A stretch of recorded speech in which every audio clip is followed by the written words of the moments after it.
Om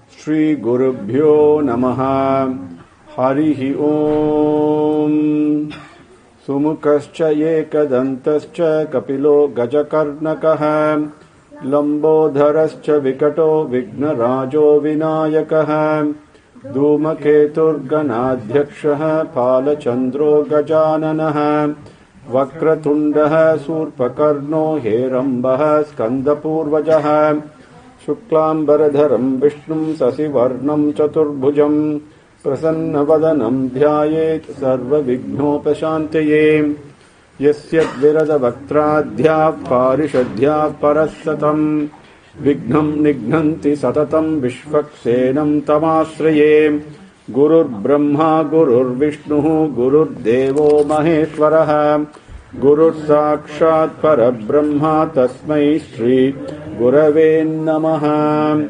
Brahmanandam Paramasukadam Kevalam Jnanamurtim Dvandvaditam Gaganasadrusam Tattvamasyadilaksham Yekam Nityam Vimalamachalam Sarvadhi Sakshibhutam Bhavatitam Trigunarahitam Sadgurum Tam Namami Sareku Sri Haripada Sarasamula Dhyaninchuchu Narayana Namamulanu Parayana Monorinchuchu Narada Muni Vedalina Sugunati Sayaru Vinare Vyasaya Vishnu Rupaya Vyasa Rupaya Vishnave Namo Vai Brahma Nidhaye Vasisthaya Namo Namaha Vyasam Vasishtha Naptaram Sakte Pautramakalmasham Parasaratmajam Bande Sukatatam Tapo Nidhim Yam Pravrajantam Anupetam Apetakrityam Vaipayano Virahakatara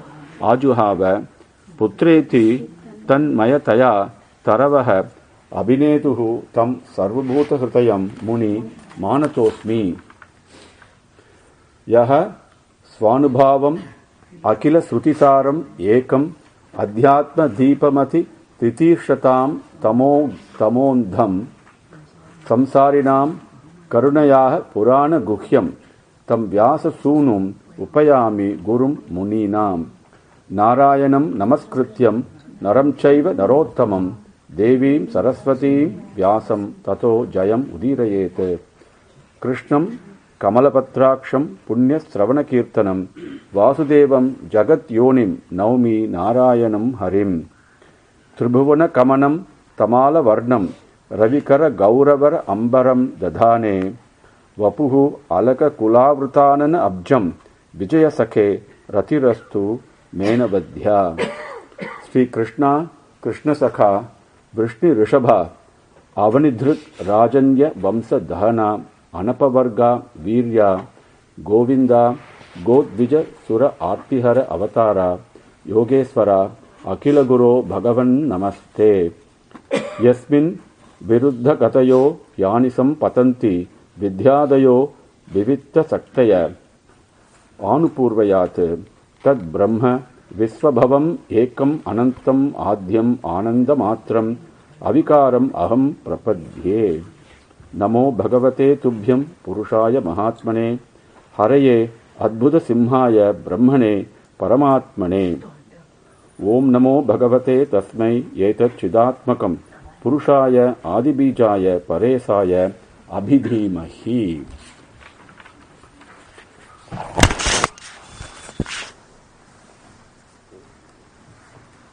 My loving and humble pranams at the lotus feet of my dear Bhagavan.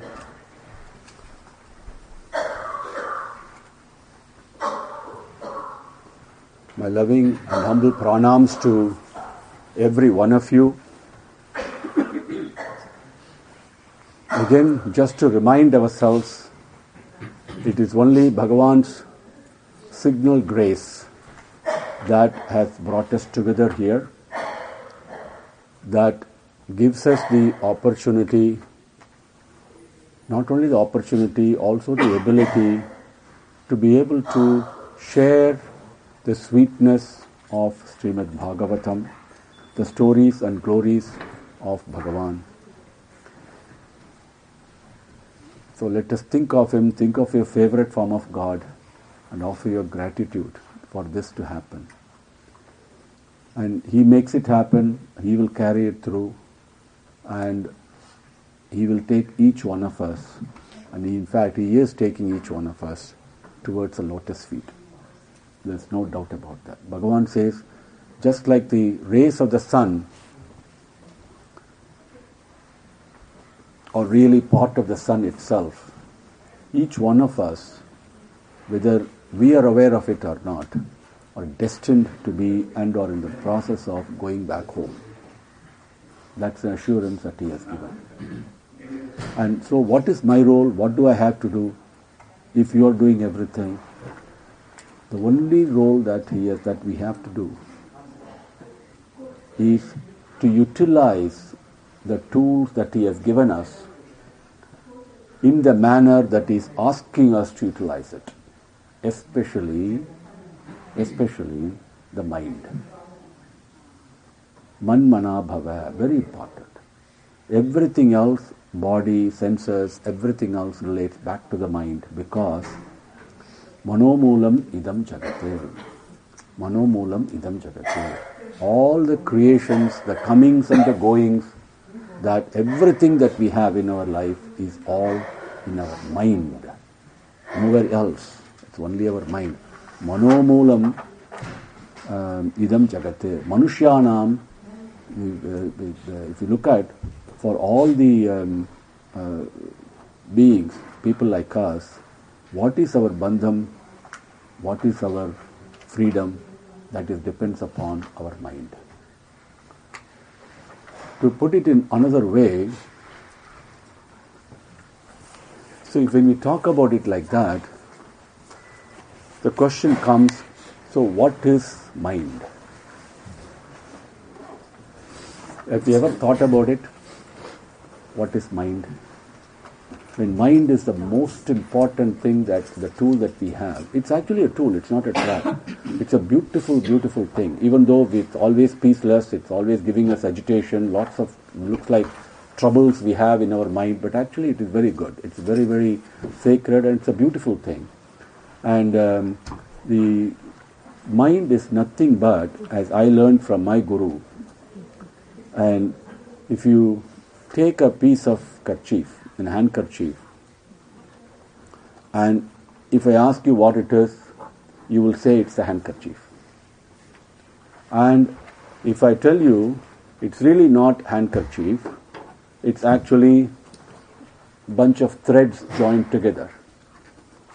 So you will agree with me on that. Yes, they are threads.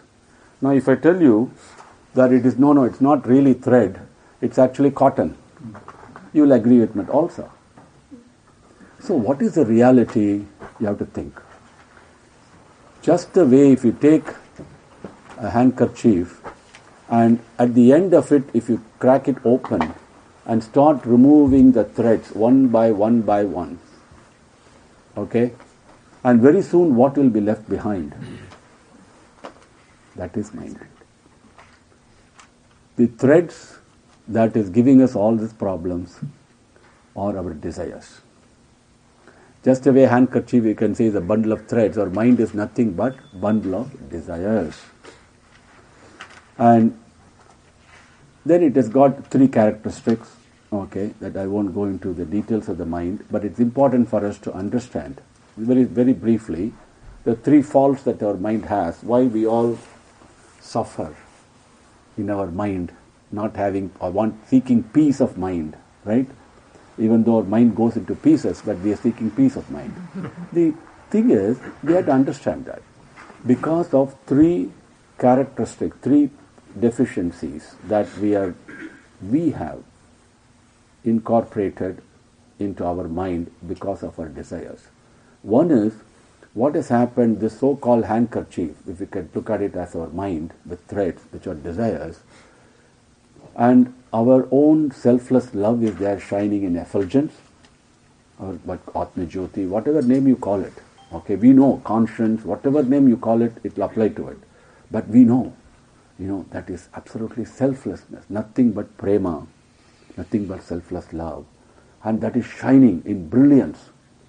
But this handkerchief of desires that is so dark and opaque, so it is hiding the jyoti from coming out.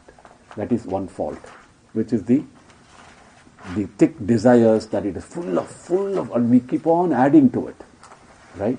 So imagine when we start reducing our desires, very important lesson Jatavarata taught, okay? Reducing your desires. It's very difficult to negate desires, but at least reduce them, make them less, okay? And then this cloth becomes a little bit clearer, at least, right? That directionally. Second thing is, the mind, while it has the ability to focus on only one thing at a time, what it does also, this handkerchief doesn't stay in one place. It keeps on moving all over. And that is why our elders and Bhagavan himself has prescribed Sri Krishna in Dhyana Yoga and all that, do Dhyanam. And Dhyanam is nothing but focusing your mind. Just like the way in younger days, when those of us who have played with it, we used to have a lens and have the sunlight and immediately have a piece of paper on the side or a matchstick, tying the matchstick will burn because the energy is all focused on one particular thing. So it's because the mind goes all over the place all the time. But while it's doing it, it is focusing on only one thing at a time. Don't forget that. At any given time, any given instant, it can focus only on one thing. It cannot focus on two things. Impossible.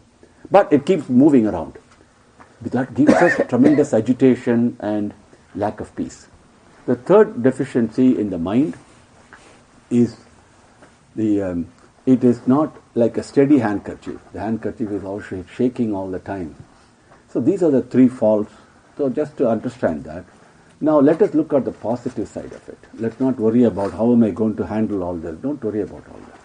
There is one simple mantra that is given to take care of all these problems. Though the problems will automatically will be gone by themselves. You don't have to do anything else. Just have to do only one thing. It is like you go and open a door that is locked. If you put the key this way and do it this way, it's locked. If you open it this way, it opens. That's all it is. So opening it this way, it is with manmana bhava, is thinking of Bhagavan. Thinking of, the moment I start thinking of Bhagavan, his stories or name or glories or form or whatever, it doesn't matter. Or hear it, speak it, doesn't matter. The mind has to think of him. The moment mind thinks of him, automatically all the other problems goes away. But to facilitate, since we talked about that yesterday, because by habitually we don't think of Bhagavan. Right? And to get that habit, you need training. And to train, what are the various things given? You do japam, you do dhyanam, you do worship, you do homam, all these things, but none of them seem to make sense. Very difficult. We do this and we go away. That is why when you hear the stories and the glories of Bhagavan, it is so thrilling. And immediately you want more and more of it. And slowly the training begins for the mind to think of Bhagavan. And that is the efficacy of Bhagavatam. So that is why I said it is the truth that it signals grace of Bhagavan, that is he has brought us here to listen to his stories and glories so that we can think of him. By thinking of him, we become happier and more peaceful and less selfish and more selfless. And the journey toward the lotus feet is already there, taking place. I don't have to do anything. I just have to think of him. That's all. Keep his company and love him. Love him as much as I love anything else, even more so. And we all automatically love our children, love our spouses, love our car and love our house, and so many things we love automatically. Okay, but do we love God? That is where Bhagavatam comes in. Just as a very practical step I'm giving, other than the supreme efficacy and all is there, okay? Just a practical step. So the teaching, going through and reviewing that again, because it is so important. So, what are the 4 things that Bhagavan wants us to do to start with? Right? He has given us just like there are infinite ways to keep the company of Bhagavan. Tasmin sahasra sakhe is what Taittiriya Upanishad says. Tasmin sahasra sakhe, infinite branches are there to hold on to you. Infinite, not just one or two. There is no one prescribed path. This is what you should do. No. Any path you go with mind focused on Him and your hridayam wanting Him, that path is open to you. So, in that, and because some of us, all of us have different preferences. I might like yellow, you might like blue, somebody likes like green. So many preferences are there. Bhagavan takes all of us, in a way that appeals to my mind and your mind and somebody else's mind. But open, because He's everywhere. And in that process, He has given the teaching in really a phenomenal, it's really a song, it's really a divine song when we call it Bhagavad Gita. And you cry when you look at how He teaches, how He clarifies all your doubts so that there are no more doubts. This is the beauty. We take the step towards Bhagavan sincerely, then you have all kinds of confusion, all doubts, this, that and all these things. Every doubt will be clarified. Not a single doubt. Sakala samsaya haraya namaha, we say. All doubts will be clarified. But the charter will come after that. Okay? For whom much is given, much is demanded from him. So the charter is, yes, now all doubts gone, do your job. My job is manmana bhava. I have to think of you. Right? First one, manmana bhava. Mat bhakto. Be devoted to me. Love me in your mind. Experience me in your mind. With devotion, with love. Don't worry about what love is and this. You are that love. Don't try to define it, understand and limit it to something that we don't know. Just experience it. Experience it. When you experience it, tears will come out of your eyes like you wouldn't believe. And that is mat bhakto. Then mat yaji. So, you're struggling everything because you are not letting go. You think, I am doing this belongs to me, I have to do this, I have to achieve it. Let go. Sacrifice all that. Your rejections, your rewards, your acceptance, whatever you have, guilt feeling, doesn't matter. Everything goes to Him. Mat yaji. Then Mam Namaskuru. These are the 4 things you want. If you do this, you become a Bhagavata. Mameva ishyati. You will attain me. And attain me only, right? Mameva. Me, right there. Satyam te. Satyam. This is the truth.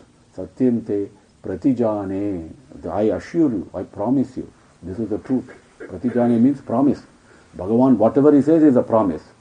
Okay, but He assures, Priyosi me, you are very dear to me. I am telling you, listen, hear me out.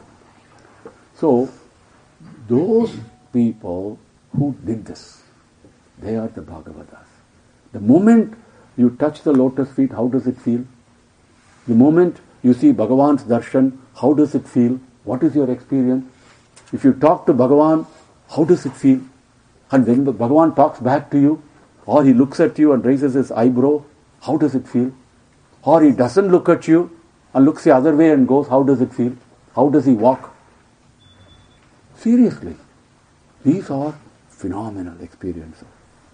So, those experiences, every account of those experiences that these devotees, they are the devotees, Bhagavan calls them devotees. Right? That's a certification we all need. Okay? And we can't call ourselves Bhagavatas. These are all our words. They don't mean anything. But if He says, you are dear to me and you are my devotee, oh my God, nothing more you want. Right? So, those experiences of the, not even exchange of love, the experience of that prema, experience of that selfless love, that is Bhagavatam. Part of that, one minuscule part of it, has been compiled by Sage Vyasa, a great noble person who actually became one with Bhagavan himself. Whether you call him as Vyasaya, Vishnu Rupaya, that's very good. Because Brahman Dehe, he was always established in Brahman. right? And he was ordinary person like you and me. But he did tapas. Tapo nidhim, we say, right? He was tapas. Through that tapas, he progressed. Finally gave up his ahamkaram and the feeling of I due to the teaching of Narada. Because when you are on that path, Bhagavan guides you. He takes you along. Definitely you will reach home. No question about that. So, do those 4 things. Even the 4 things is not required. The first thing, only thing that we need is, Swami, as the Bhagavata says, as Dhruva says, as Prahlada says, all these things we read in the book and we think that's what it is. No. Bhagavatam is taking place even today. We are all latent Bhagavatas, to put it, that me speaking, not the scriptures. So take it with all the deficiencies it has got. But latent Bhagavatas, not potential. They are latent. We have that Bhagavatam in us. Love for Bhagavan. Only thing is just have to direct it to him. And what is that love? One characteristic I will tell you. Just characteristic only. Now you can't capture it. All this love and this thing we do in our life, we want something in return. Always. Whether we admit it or not, think about it. The truth is, I love my child, I want something back. But Bhagavan's love is not like that. It just gives and gives and gives and gives. There is no reason, there is no season for that love. It just expands. Expands. All inclusive. That's what it does. No, you can't hear? Phone. On the phone. And 1 second, excuse me, 1 second, yes?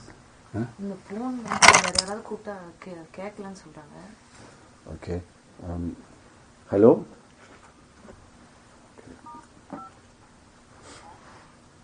Oh. Sorry about the interruption. Sorry.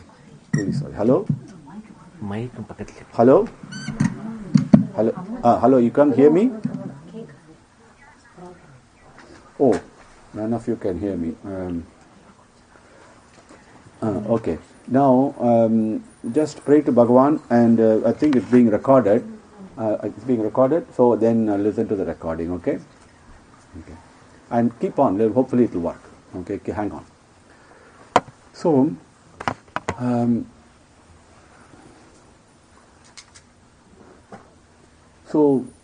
those Bhagavatas, Manmana Bhava, it's not just think of me in your mind, it is Bhava. Bhava means experience me. Forget all the other things, intellectual understanding and in spirituality, there is no such thing called interpretation. There is nothing like that. People all interpret it's all confusion. Just experience. That's what Bhagavan is. Manasa Bhajare Guru Charanam, we covered that. I'm just reviewing the important things, basic things from the last few sessions, okay? For those of you who came new. And you can hear me at the back? Yes. Okay. Then, to help us, how compassionate and Karuna Sahara is. Say, Manmana Bhava, I see your mind is going all over the place. It's not steady. It's so unsteady and it is shaky. Okay, I'll tell you what. And you have to listen to Bhagavatam in order for it to get interested, right? And taste that sweetness. But even that you are not able to do. I'll tell you what. Do something else to help you into Manmana Bhava. That's where give up bad company. First one. Give up bad company. So if you just do one thing in life and nothing else, this is the first thing you've got to do. Tyaja durjana samsargam. Give it up instantly, immediately, because the damage that bad company causes is incredible. Incredible. You don't know how many births you've got to take to be able to overcome that. Then be in good company. Good company, simple definition. What is good, what is bad? If you look at it, they are good and bad are like the two sides of the same coin. Okay? And for Bhagavan, there is no good, there is no bad. Look at it from his perspective. See, what is good now, with the passage of time may become bad. And what is bad now, with passage of time may become good. So, what do you mean by good company? So simple. Those who have a natural inclination and desire, and the desire becomes even more than a desire. It becomes like a very, an avesam later on. Okay, it starts with a small spark of desire. And the desire is what? To be attached to Bhagavan. To seek the company of Bhagavan. Those are the good people. Doesn't matter how they are dressed and what do they look like, what their qualifications are, how well they speak or no, they keep silent. These are all not matters. Do I sincerely want the company of Bhagavan? That's the company you want. Then, because what happens in that company as a result for that to better yourself, those are all automatically takes place, a result of something else. Bhagavan's grace flows unhindered. Then, the moment you do this, you're not going to keep quiet. You start doing punya, meritorious activities day and night. What is merit and what is demerit? What is punyam? What is papam? We have to understand all that, right? We use these words just the way we say mind without understanding it, right? We have to be careful. So the Rishi asked Rama, Swami, what is punyam and what is papam? He explains. Actually, the Rishi, the Bharata also asked him, if I remember right. Now, so punyam simply means any activity. Now, activity means three things: thought, speech, and physical action. Always remember that's the activity. Karma, those three. So, if any of those three or all those three, anything is done in the company of Bhagavan, that is punyam. Mam anusmaran yudyascha. Think of me and do your battle. Right? He says that. Yat karosi tat kurushva mat arpanam. Whatever you do that and as offering to me. So think of Bhagavan. Just to think of him. What is surrender, prapati, all those things are all intellectual. Forget, just think of him. Think of the lotus feet, whatever you like. And Swami, I am doing this. This is you. You are doing this. Whatever you talk to him the way you like. There is no limit to it. There is no prescribed rules to it. Just talk to him. Look to him and talk to him. Right? So, those activities done in the company of Bhagavan, they are punyam. Then, what happens? The more you think of Bhagavan, you have to be, if you keep good company, it's very important. You cannot be like Kamsa. You can't be like Sisubala. Yes, the question comes, how come they also reached and attained Sayujyam? No, because they were thinking of me all the time. But Bhagavan says, don't think of me like that, think of me this way. Both ways are okay to him. He just wants you to think of him. But you are more peaceful and happy when you think of him with love rather than with hatred and enmity, like Hiranyakasipu was. Right? So, that is where the Mat Bhakto comes in. So, punyam, automatically you will do. While you do all this, mind keeps on. Mind is never static or idle or, it's all the time it's active. All the time. Such a big, all of a sudden, the most powerful friend becomes one of my most powerful enemies, so to speak. Your enemy is within you. So, what do? Then I put it to good use. I say, okay, go and see, is this permanent or is this impermanent? Is this permanent? Is this temporary? Is this permanent? Is this temporary? The moment you start analyzing like that, then you start quieting down. This is not important. It's not temporary. Then seek the permanent. These are the four things you've got to do. Tyajag durjana samsargam, bhaja sadhu samagamam, kuru punya ahoratram, smara nitya anityatam. The moment, what is happening, practically look at it. If I start doing this, what am I doing? I am thinking of God. I am thinking of Bhagavan. Manmana bhava is beginning. Automatically, the company of the good will seek you. Good people will come, whether you realize it or not. Automatically, you will find you are surrounded by people who are all Godward bound and godly thoughts. It happens. It's like a gravity, water flowing down. It happens as a result. So the key is in the mind, to open it this way. Then, Swami, what is Paramapadam like? What is it? When am I going to reach you? Why are you worried about it? This is what Bhagavan told Narada, right? That's not your worry. Your job is to think of me. That's what he did. That is what Dhruva did. Nobody questioned. All the Bhagavatas, nobody questions them. Oh, what is going to happen? When are you going to do this? Can you? No, there's no your design. Just think of him and namaskuru, worship him, whatever way you like. Whatever language you want. Bhagavan has no differentiation in age, in scholarship, in your status, in your wealth or poverty or your illness or health, nothing. Zero. He himself tells Sabari, these are irrelevant to me. I don't even look at them. So, think of it. Next time you offer one small leaf or fruit or a big basket of fruits. It happened to my father-in-law. Some rich man came with so many. My father-in-law couldn't even buy one single banana. Everything has been confiscated by the rich guy. He had a beautiful experience from Bhagavan. He says, these things don't mean anything to me. But he looks at the heart, the hridayam. And Bhagavatam is a sweet nectarine ocean. Nectarine ocean. Even if you stand on the shore of it, that's what I am doing.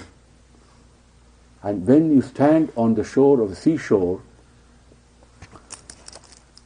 and due to the wind, sometimes what happens, you may have experienced it, nice evening time you stand there, due to the wind, maybe that little speck of that foam from the wave may hit you, or a little drop of water may come, and you feel so good. That's all that I'm doing. Suppose if I wade into that ocean, forget even diving deep, how will it be? And then you go into that ocean itself and dive deep, as Nehemana Desikan did, and many of Vyasa he describes it beautifully. And then you bring out gems of the experiences of these Bhagavatas. The sweetness, the nectarine sweetness. Prahlada tells his father, Appa, you're missing it. You're so engrossed in your own ego. You think you have achieved everything. Okay? You can't even control your senses. You're not even won over your own internal enemies. Don't you look around? The sweetness all around. Bhagavan's Nama, utter it. It is sweeter than sugar, tastier than curd, and more relishing than honey, he says. Go for it. Those are the Bhagavata, the gems that with Bhagavan's grace we will share. We'll continue our sharing.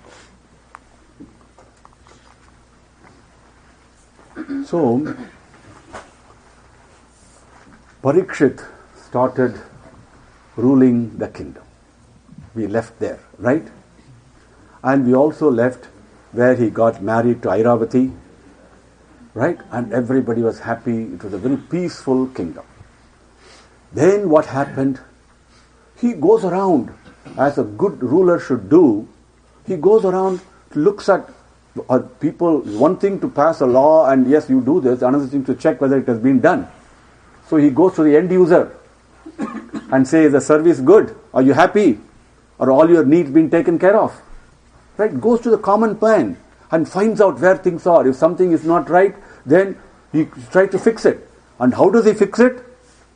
He goes to various parts of the kingdom and finding out how did my grandfathers, how did they do it? What administrative mechanisms and measures they put in place? What are the institutions they established? How are they working? He's learning. Always talking about his grandfathers. And how did Krishna protect them? How did Krishna help them? What did Krishna do in this situation? He was finding out. And he was doing the same thing. Everywhere he went, what did Krishna do? What did Krishna do to my grandfathers? How did they talk to him? Everything was always thinking about Krishna, Krishna, Krishna and the grandfathers, the interrelationship. Oh, I wish I could have been there. I wish I could have been there. Ekam, yearning was there. So thinking about all the time, goes around different places. So what happened when the king comes, like the president comes, we try to put up a show and this and that and all drama, and children get together, do all these dance, drama, there's so many things we do. So the citizens, the king is coming, immediately they would put up a play to entertain him. And then in that process, they found that the only topic that interested Parikshit was the topic about Krishna and his grandfathers. So once the director and the writers and the musicians realized it, what do you think they'll put next time? They all put only that topic. No other topic was given. So, and then when they were putting up all these plays and dance dramas and all this, he used to sit there in the auditorium there and ask his minister, oh, did that really happen? Oh, did it really happen like that? Oh, how great it is. Like that he used to verify. Always involved in this. So one day, and he was returning back to his palace after visiting different parts of the kingdom. And mind was, remember, Manmana Bhava, Mat Bhakto, all these were already there. Because, right, even the feet, as we saw, in the womb itself, he started thinking about Bhagavan. How fortunate. Then education, they talk about Prahlada, okay, education imparted when you are in the womb. How can you de-educate that? How can you remove that knowledge? Impossible. So nobody could succeed with Prahlada because of that. Same way, he was thinking about Bhagavan in his womb itself. So mind was always on him. So when he was coming back, he saw on the side of the street an elderly man standing there. And he could see, he was riding a chariot, and he could see that the elderly man was there, and could see that he wanted to draw his attention. Immediately he stopped, got down, went to the elderly man, worshipped him, gave his prayers and respects. And, sir, how are you? Is everything all right? Very lovingly. And the way he asked him so lovingly, how are you? So lovingly. And the elder man started crying. Bala, bala, bala. Tears started coming out of his eyes. Oh Raja, oh King, when you asked me this way, your care and love reminds me of Krishna's love to me, because he asked me the same way that day in that yagam, homam. Then he was you talked to Krishna? You were in that yagam. Please tell me more details. Immediately he took his angavastram, spread it there on the ground. Said, please sit down. Please sit down. So he made him sit there, and with the hand like this, tell me what happened. Then that aged man started narrating. Yes, in the Aswamedha Yagam, I was the chief priest, the chief Ritvik, the Brahmin, as they call it. That means all the activities in the homam, there are multiple activities are there. Everything is under his command, under his permission. He has to give authority to when to put this, when to say what mantram. So many things are there. It's a phenomenal. We talk of an organization with multiple activities. Conducting a homam properly is largely. Okay. So I was the chief Prithvik. And you were there and officiating that homam? Yes. And just before that, we were all given these clothes, the new clothes to wear. So we all wore that. And then we were led into the hall where the homam was being performed. They had to come in a line. Somebody will take them in. It's all sign of respect, mark of respect, protocol, as we call it. And when we went there, and Krishna was there sitting on a bench, and he had a golden pot next to him, and in front of him there was a golden plate. And he looked so resplendent, so beautiful, effulgent, like the way Bhishma describes, like the effulgence of 1,000 suns. And he is wearing that cloth and dark-skinned, so attractive. Tribhuvana Kamanam is what Bhishmacharya says. Very attractive. He was sitting like that. And when you look at Krishna, it's only joy and happiness that is being radiated. No, he doesn't know what distress is, doesn't know what misery is, doesn't know what sadness is. No, they don't exist. All happy. Joy. So happy. So effulgent, he was sitting there. Oh, I can't describe what happened after that. He started crying. No, I cannot tell you. But what a great sin I committed that day. What a great sin I committed. Apacharam. King became curious. Swami, what happened? What happened? Tell me, what happened? What did you do? No. Then, Krishna, for each one of us, he made us stand on that golden plate, washed our feet with that water, and sprinkled that water on his own head. What an apacharam I have done. Then the king said, these are the feet that the Lord worshipped. He fell at the feet again. And then the elderly man, he said, King, here, I brought those akshadais, from the Dhamma for you. Please, keep. He opened his little fold here and gave it akshadai to him. And then the king asked his ministers to arrange for proper transportation and gave him the gifts and all that, let him go.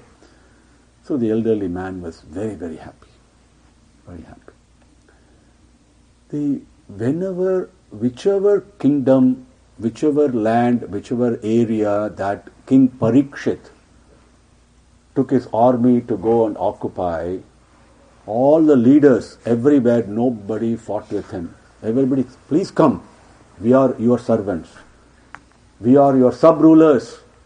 What can we do for you? What can I do? And all the other kingdoms that were under his rule, those kings used to ask him, so what shall I do for you? What can we do? What can we do? You don't have to do anything for me. Just make sure your people are well taken care of. That is enough for me. That's all he said. So beautifully Parikshit was ruling his kingdom, always thinking about Krishna and his grandfathers, and the yearning was there. The sweetness of Krishna was never enough. He wanted more and more of it. He wanted to swim in it. He wanted to submerge himself in it, into that ocean. Dive deep into it. One day, when he was like that, all of a sudden, to his palace, Sage Vyasa showed up. All of a sudden he showed up. Immediately he comes. Swami, come. So comes and falls at his feet and welcomes him with respect and worship that is due. Right? That's a very beautiful hospitality, and makes him sit on a high chair. This is very important. The king will always be sitting lower. Even though he was a ruler, they sit him on a high chair. And Vyasa asked him, so how are you? Are your people well? Is everybody healthy? And all those things are that. Then they talked for some time. And then Vyasa said, okay, son, now I've got to go. I got to keep moving. I got to keep going. So he got up. And then king said, Swami, what is this? You just came and you gave me so much happiness in talking to you. So much happiness. And all, it's like, you very hungry man is there and you lay a nice plate in front of him, big leaf, whatever it is, and all kind of tasty items in there. And before he could go and grab and take it, you remove the plate. How will it be? Swami, it is like that. I want to hear. Please, why are you leaving now? See, then you must tell me. I'm dying to hear about Krishna. What my grandfathers did. Only you know. You were there. So tell me what Krishna, I'm dying to hear about that. I'm so unlucky that I'm not with them. I'm so unlucky that I was not there when all these things took place. And Vyasa said, no, king, don't talk like that. There is nobody more fortunate than you. Nobody more fortunate than you. Because, you know what happened? When you were that little child, Krishna took you on his lap and he fondled you, he caressed you, he played with you. And you were not dissuaded by anything. You kept on looking at him, and that made him so happy that he himself gave you the name Parikshit. We all saw that scene. It was so fantastic. He has not done that to anybody like that. So you are most fortunate. Swami, that is true. But, what is the point when you experience joy or experience something when you can't even recognize and realize that it's an experience? All these happened when I was very young. So all this are auricular proof only, proofs coming to me through my ears. There is no ocular proof. There is nothing in my eyes that I can relate to. So, yes, it may be true, but I have not. At that time all this happened, but I didn't know. I didn't know. So please tell me. And then Vyasa said, okay, king, what can I tell you?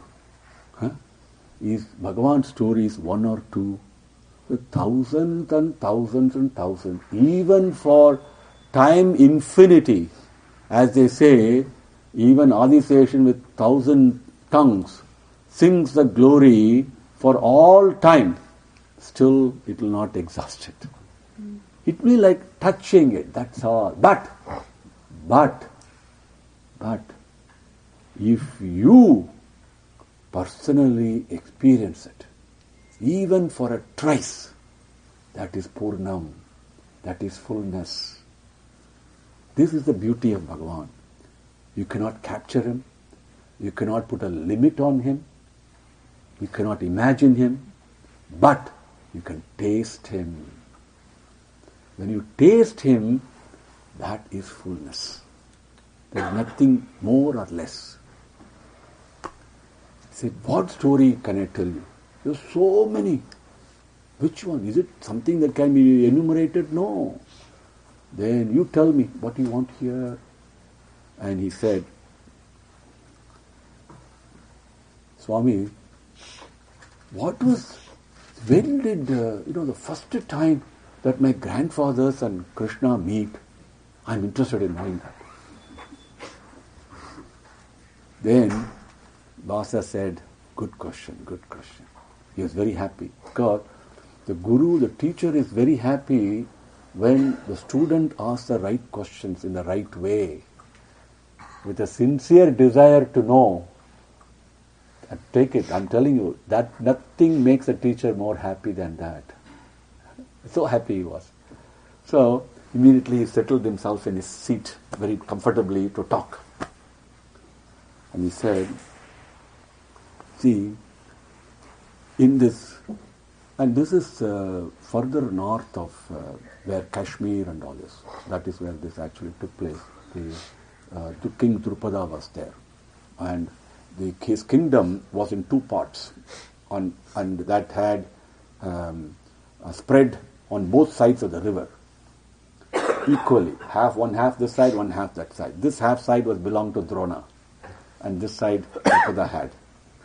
And in that kingdom, he had a daughter called Draupadi. Now, like every father, he wants to get your daughter married, right? And those called Swayamvara, because she was of phenomenal caliber, right? It's not like arranged marriage and all that. He can't find a suitable man, so Bhagavan has to take place. So Swayamvara is one of the 8 prescribed ways of marriage. Okay, and so Swayamvara was established to find somebody who is of equal caliber. And how do you select the person of the caliber? Right? You got to put a bar. like having high jump bar.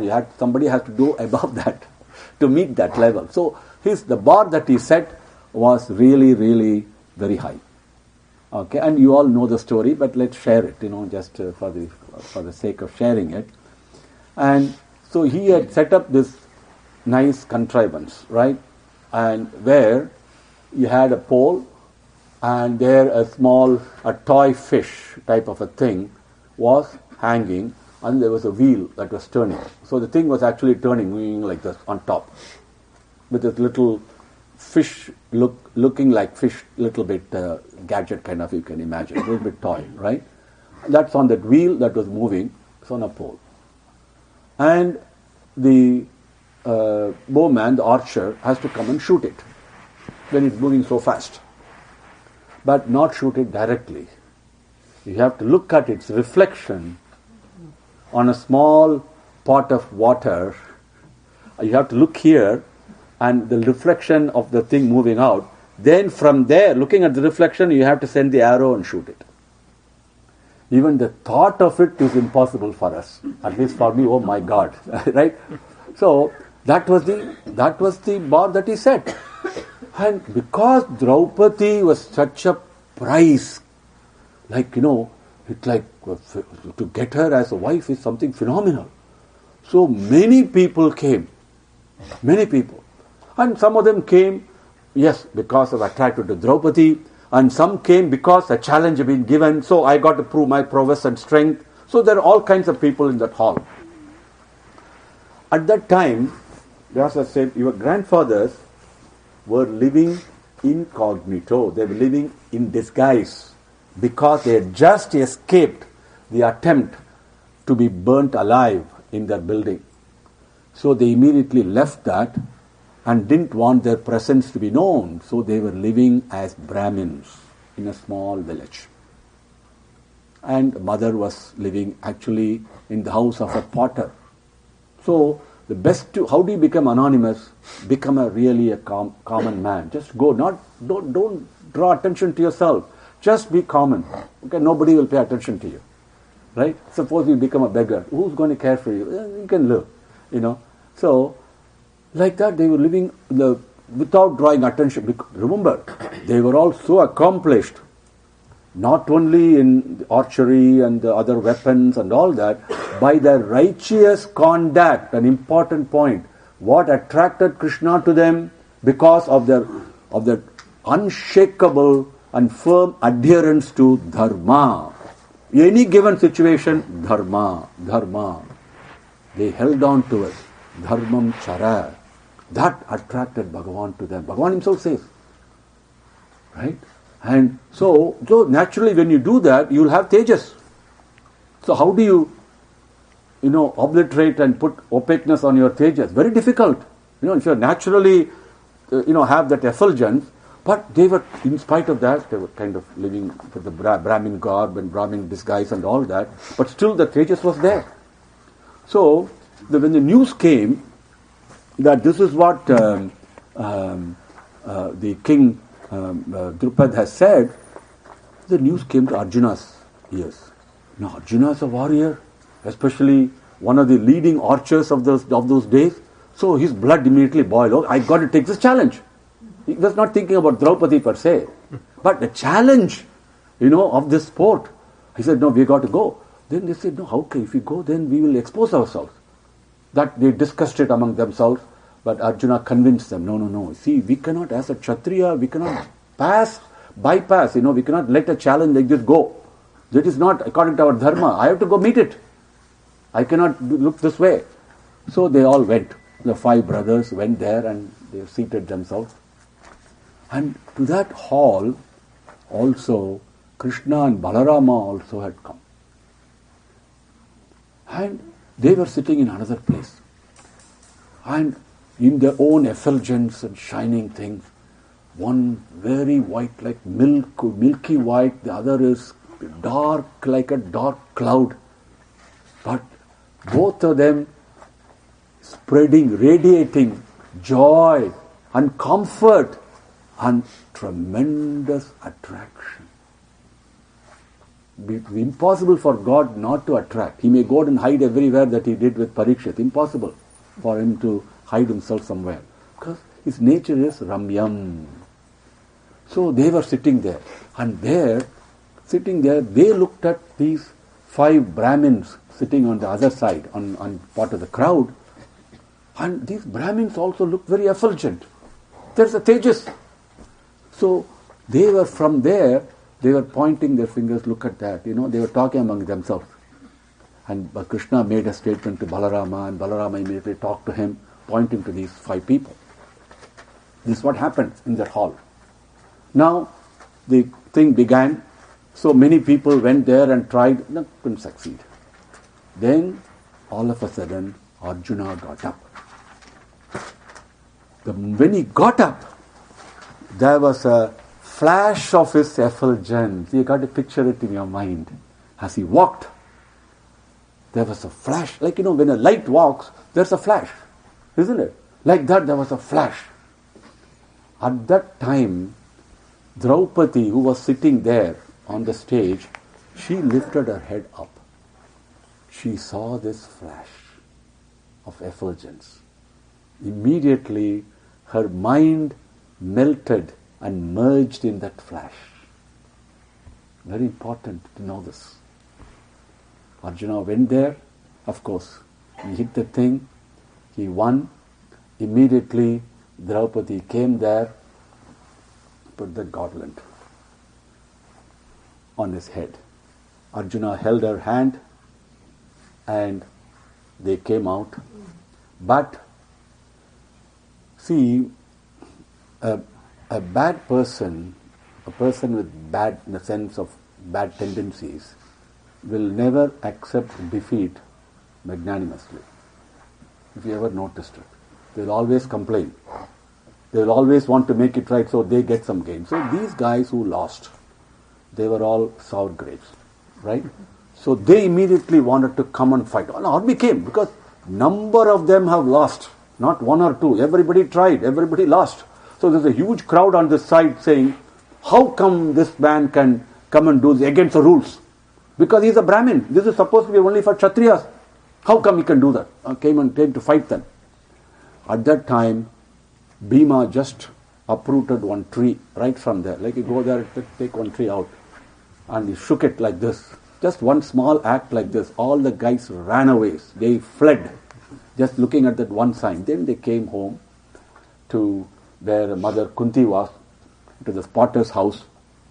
And when they were there, and it described to her, and there all the brothers were describing all the things that happened in that marriage hall to Kunti because she was not there. At that time, Krishna and Balarama came there, Sage Vyasa.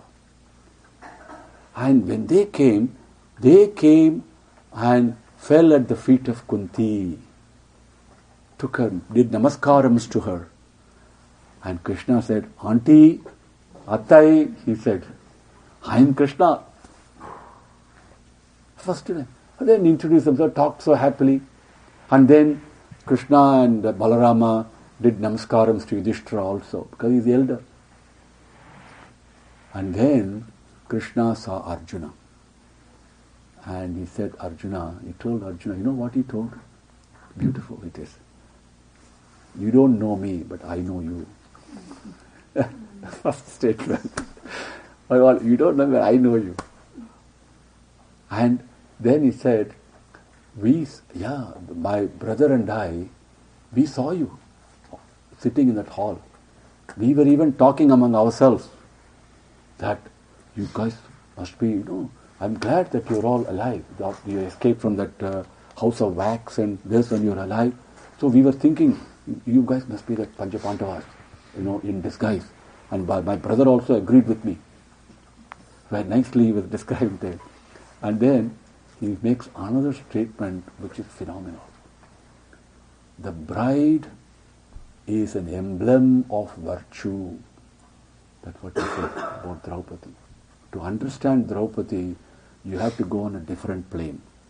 You cannot try to put our limited understanding on Draupadi and make comments on her. Draupadi, Bhagavan, an avatar Purushan, talks so highly of Draupadi. I'm telling you, that's subject for another time for girls. So Bhagavan himself says, she is an emblem of virtue. Then he tells Arjuna, cousin, he says,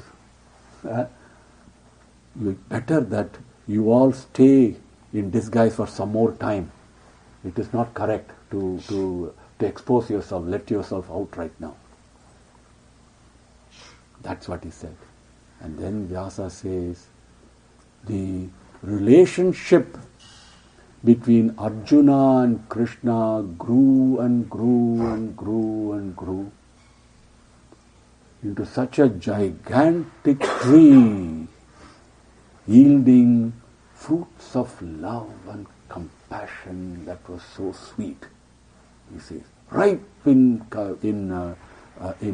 love. Just imagine, I develop a relationship with Bhagavan that goes into a tree. My relationship is so good. So Manmana Bhava, Mat Bhakto, I'm doing this. Then what happens? What is the essence of this tree that's coming out? Only in fruit. When the fruit ripens, how sweet it will be. That is what it was. Then Vyasa says, King, did you notice where your grandfather and Krishna met for the first time?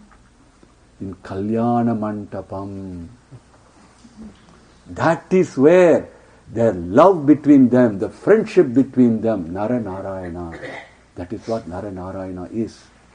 Nara Narayana, they are all Nara Narayanas. This is Naran, Narayana is the breath. Okay? Inseparable, one and the same. So much so that the Arjuna could go to the even innermost apartments of Krishna's house. If you go to, and I've seen this, I've experienced this, you want to go see Rama, let us say, you go to Ayodhya today, or you go to Dwaraka today. Of course, Kushala did that, but Kushala also didn't go all the way in. He had to ask for permission, right? So you go there, there's a guard who will stop you. So there's like the 7 doors, there are doors, right? So you'll be stopped at some door. You cannot go wherever you want. But Arjuna, you can go right to the Garbhagraham, right to the where Bhagavan was. He had that freedom. And not only that, there were Krishna and Arjuna used to play games together. The games, Vyasa said, they defy one's imagination. So wondrous and wonderful it is. All of a sudden, they'll be by a river. Krishna will jump into it, and in an instant he will show up somewhere else on the river. And he will challenge Krishna, can you do it? In the same time amount that I've done. Like that they will be playing. Many games they will play. And all these will going on. Suddenly, Krishna will take Arjuna aside to a quiet place and start teaching him the greatest philosophy. And this happens with Avataram. He'll be playing with you 1 second, next second there will be teaching of the greatest magnitude will come in a very simple manner.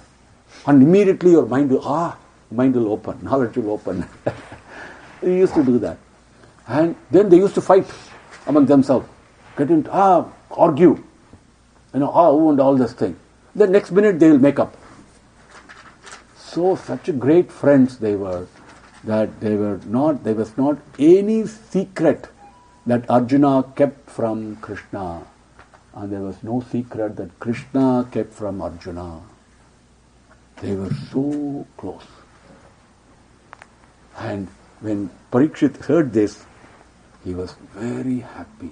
Just imagine how even we are happy hearing this, how happy Parikshit would have been. He was sitting like a statue there. Oh, how great it is, my grandfather. So he had the love of Krishna, like that. He was talking. And then Vyasa said, okay, King, now are you happy? Can I go now? So he was getting up. No, Swami, don't, please don't.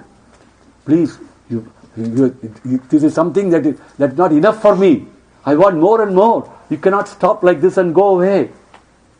Then he says again, what story you want me to tell you? What experience you want me to tell? So many of them are there. This is the problem. Then lots of things. Which one do you want to give? In Bhagavatam itself, which story you want to share? Whatever Bhagavan's grace occurs to me, I'm sharing. That's all. So he's asking. And that's why even in the email I put, somebody wants to hear a story that makes my job easier. Okay? But not that I selected. Things came. Now, so what do you want me to hear? Swami, I heard about this Thakshaka. What is the story about the Thakshaka, Swami, that he escaped and all this? Can you tell me that? He said. Then Vyasa was again, he kind of changed his positions on his seat, became comfortable, and then started that gem he started giving him. One fine evening on the seashore, your grandfather and Krishna was sitting and talking. Just if you have a good friend, nothing more valuable than that. A good friend can be your wife, can be your husband, can be your brother, doesn't matter. But a good friend, So they were talking so peacefully, without a care in the world. Very nicely. At that time, they saw an elderly man who was coming there. There was something strange about this man. He came and he was looking at Krishna and kind of coming there. And Arjuna saw him. There was something strange about this guy. That's all his immediate reaction was. Other than the fact he looked old and aged and all that, something strange. And Krishna asked him, Sir, very lovingly, how are you, sir? Anything I can do for you? What do you want? And then the old man said, I'm very hungry. I'm very hungry. So I need some food. So if you give me some food, I'll be very happy. My hunger will be taken care of. And then, interestingly, Krishna asks him the question, what type of food you want? And that appealed to Arjuna as being very strange. He said, what is this? This guy, he fulfills the hunger of the whole universe, the whole prapancham. He is the one who gives food to everyone. He takes care of everybody's hunger and gives food. And he is asking him, what type of food you want? What is this? So he was wonderstruck. So he was watching, Arjuna is watching this interaction between Krishna and this old man. The old man said, Swami, don't you recognize me? He says, you are involving me in your Maya, Swami. Don't you recognize me? I am Prana, the very first principle. I am Agni, the first principle. Don't you see? I'm hungry. I want to satisfy my hunger by eating the Kandava forest, Kandava Vanam. Then Krishna said, go ahead, do it. Why come to me? You have the power to go and destroy and go and eat. Why are you coming to me? Go and do your job. Go eat. No, Swami, you're talking as if you don't know anything. Don't you know this Thakshaka is living there in that forest? So, what? If he lives, okay, take him. When you put the fire comes in, he also gets killed. Swami, don't play these games with me, please. This is what with some bhaktas pray to. First thing they tell Bhagavan when you say, please don't involve me in your Maya.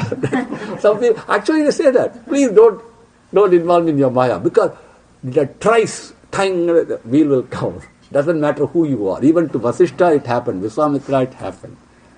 Right? The few people like Dhruva and Prahlada and Sukha Muni, they escaped. And the Chatvaris. Everybody just like that. Moment you think, immediately the wheel will come. So, So he said, Swami, why are you putting me in this Maya? You know this Thakshaka is a good friend of Indra. And Indra has given him his word and protection. He says, anything happens to you, the fire or something, immediately he pours down as rain. And he is so powerful that whatever I do, the fire gets extinguished. In other words, I'm not able to eat the trees. So, what do you want me to do then? You do one thing, Swami. You just give me a cover on top of the forest. Okay? Full of arrows. Right? So when the rain comes, the trees are not affected. So I'll go ahead and merrily I will, eat everything and satisfy my hunger. Now the picture became clear to Arjuna. Immediately he jumped in. Oh, I will also help with Krishna's grace and permission. Then Krishna, he's always eager to, and use his archery. He's really a great archer. So I can not one Indra, 1,000 Indras I can take care of this. The only thing I need, two things I need. One is I need some arrows. I don't have the arrows with me, so I need some arrows. And I also need a chariot. Mm-hmm.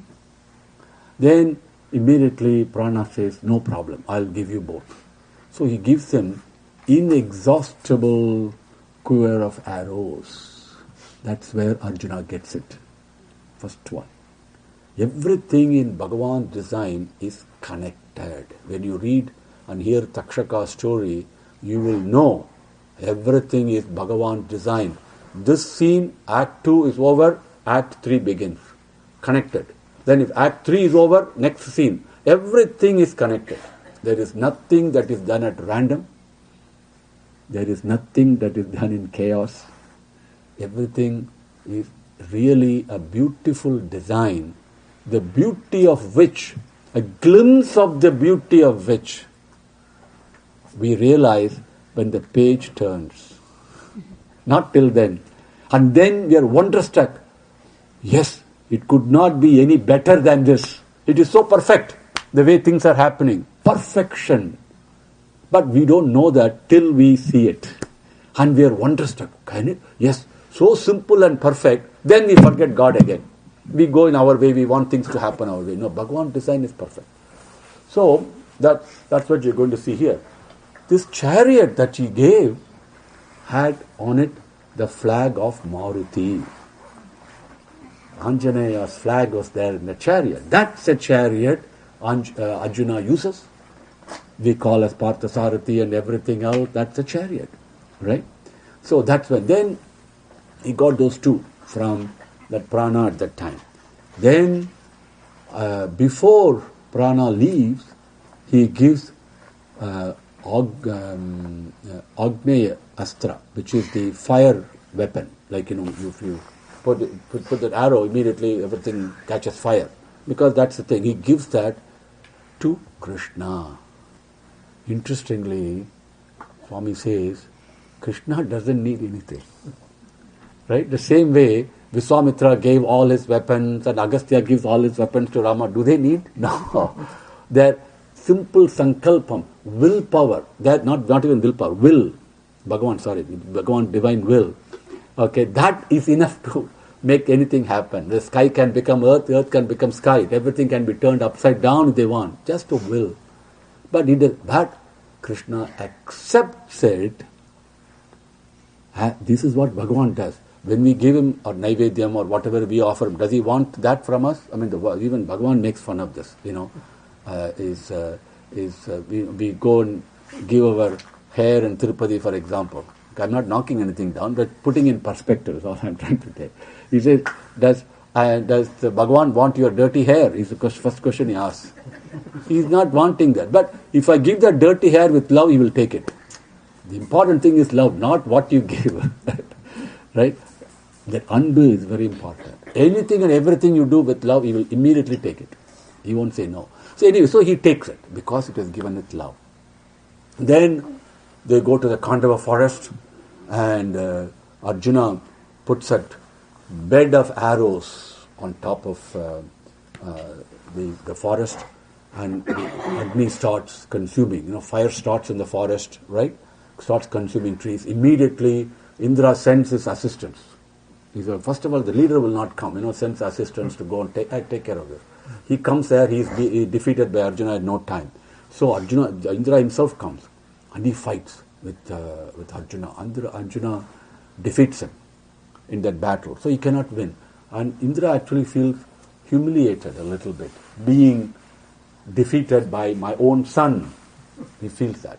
In the meantime, while the fire was raging in the forest, and Arjuna and Krishna on the chariot, they were going around the perimeter of that forest to make sure nothing escapes. Okay? Nothing, they were going around like this. At that time, the Thakshaka is in that forest.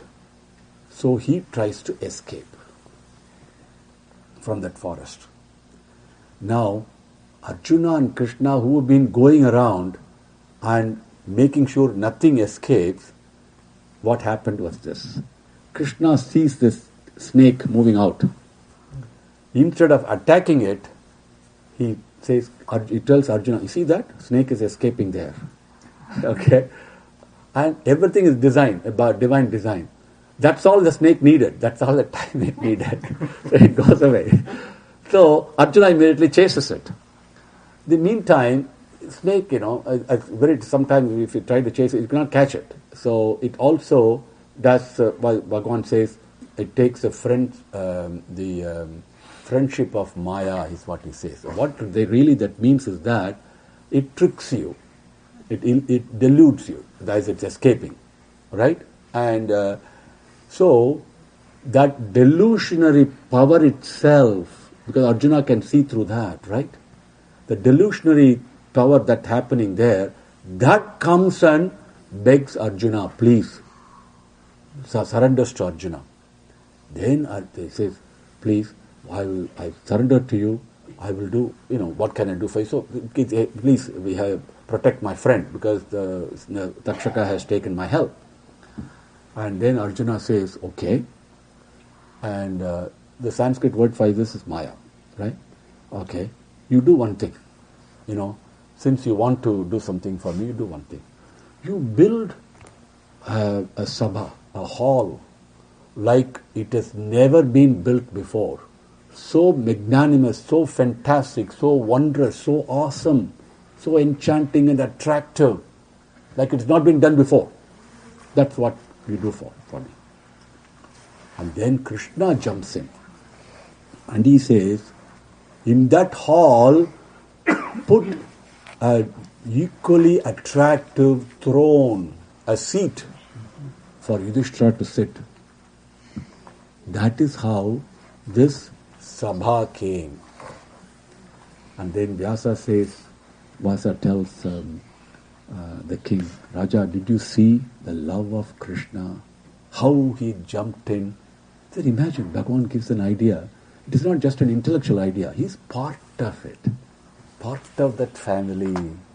Right? How he did that. Did you see it? So you are saying. And this makes the king, of course, very, very happy. And he says, Swami, even though I was not there in person, listening to these stories, listening to what happened, gives me lots of happiness. Please tell me some more. Please tell me some more. And again he asks him, what is it that you want to know? But Swami, what is it that prompted that I heard that, he has seen all these plays and acts and all that, drama and all that.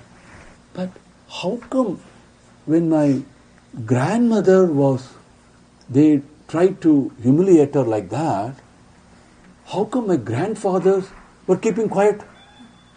How is it possible? They were such big warriors. What is the mystery there? What happened? And then the Vyasa starts that narration. And that's a beautiful story. So with your permission, I will stop now because I don't want to interrupt the story. And so we'll take our break 10 minutes earlier. Instead of 6:30, we're taking at 6:20. So 6:30, we will assemble. And then we will start with that story and see where that takes us. Happy? Om Shri Gurubhyo Namaha Harihi Om.